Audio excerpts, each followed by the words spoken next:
सबसे पहले बात करते हैं कांग्रेस की, जो अपने चिंतन शिविर में जुटी रही है और कांग्रेस अपने संगठन में एक नई जान फूंकने की कोशिश में है, जिसमें उदयपुर में 3 दिन तक का चिंतन शिविर चला और वहां पर नए इरादों का ऐलान किया गया, नए वादों की बात की गई और इसके साथ ये खत्म हुआ है। अपने समापन भाषण में कांग्रेस अध्यक्ष सोनिया गांधी ने पार्टी के नेताओं और कार्यकर्ताओं के सामने पूरे विश्वास के साथ कहा, वी विल ओवरकम, यानी हम वापसी करेंगे, हम जीतेंगे। सोनिया गांधी ने 2 अक्टूबर से कश्मीर से कन्याकुमारी तक भारत जोड़ो यात्रा का भी ऐलान किया।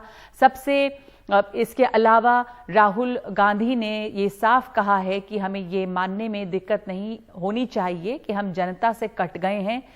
जनता से एक बार फिर से हमें जुड़ना होगा, संपर्क साधना होगा, जनता की लड़ाई लड़ने के लिए हमें सड़कों पर उतरना होगा।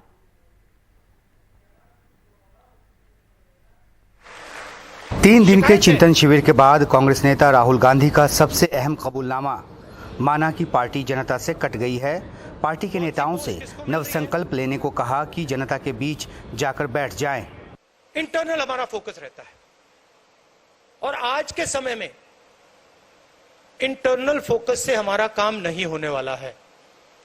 हमारा फोकस एक्सटर्नल फोकस होना पड़ेगा। जनता की ओर हमें देखना पड़ेगा, जनता के पास हमें जाना पड़ेगा। चाहे हमारे सीनियर नेता हो, जूनियर नेता हो, कार्यकर्ता हो, हमें बिना सोचे जनता के बीच में जाकर बैठ जाना चाहिए।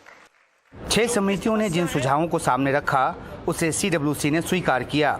इनमें एक पार्टी एक टिकट, लेकिन अगर उसी परिवार का कोई सदस्य पार्टी में 5 साल से काम कर रहा है तो वो भी टिकट का दावेदार हो सकता है।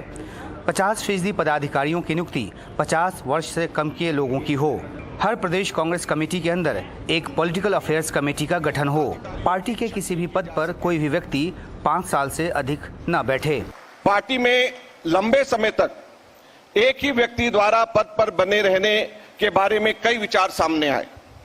संगठन के हित में यह है कि 5 वर्षों से अधिक कोई भी व्यक्ति एक पद पर ना रहे।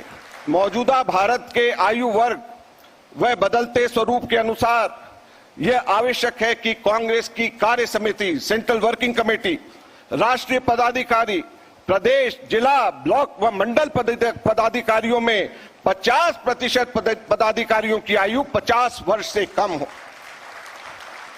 सूत्रों ने बताया कि पार्टी के असंतुष्टों की मांग थी कि कांग्रेस पार्लियामेंट्री बोर्ड का गठन हो, लेकिन इसे स्वीकारा नहीं गया।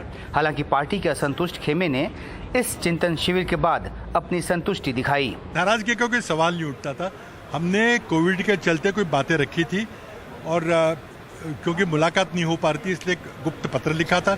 गुप्त पत्र कैसे प्रकट हो हम नहीं जानते, लेकिन उसमें हमने यही बात की थी कि कांग्रेस की एक मजबूत हाथों में कांग्रेस का नेतृत्व हो, पूरे समय का हो और चुनाव के माध्यम से आप कांग्रेस का नेतृत्व तय कीजिए और कांग्रेस के संविधान के अनुसार जो भी व्यवस्थाएं हैं उसके अनुसार कीजिए, चिंतन कीजिए, तो सारी बातें मान लीजिए।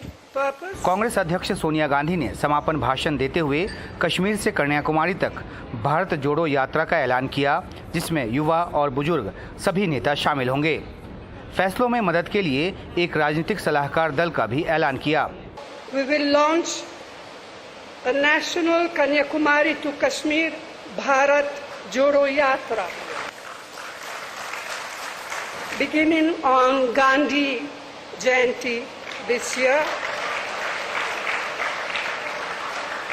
All of us, young and old, will participate in it.